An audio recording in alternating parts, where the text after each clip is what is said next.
right, now we are dealing with a bunch of different children in the classroom. You're telling one to stand, you know, you're telling one to kneel, and I feel like you have to have a lot of patience, right? A lot of patience. Now, what are some of the things that you have learned in terms of disciplining different children in your class? There's some children who are just indisciplined. Okay. Right.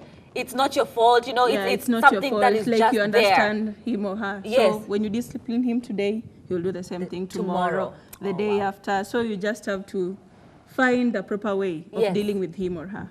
You know, I like that. And because of the fact that this is something that, you know, you have to put in consideration. Sorry, we have said that children are different. And I also learned this with my own. I don't know if you at home are experiencing the same thing, where you realize, especially for those with multiple children, or even dealing with children as a whole, is characters are born.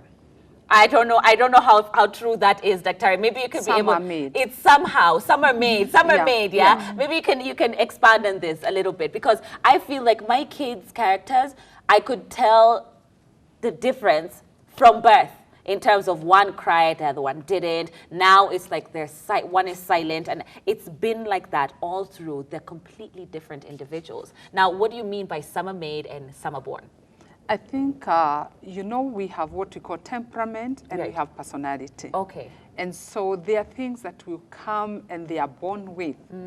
But others, they come because of the environment that they're interacting with, the people and the things. Right. Because if you get born and you get to an environment where you have to survive and fight for your survival, you'll find that some of those children will get a behavior that we may call negative behavior, but it's just instinct for survival.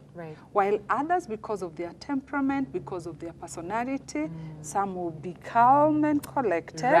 Others are going to, you know, to be expressive. Again, we need to know that also there are biological causes of behavior, such that somebody may be born and there is something in them that causes them to be overactive. Okay. There are also mental conditions like what we call ADHD and attention deficit hyperactivity disorder.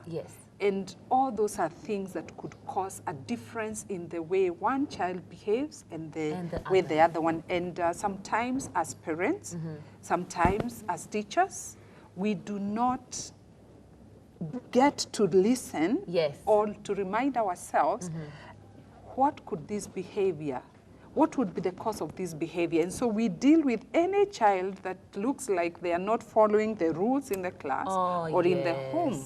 We deal with them as indisciplined, but that is not true.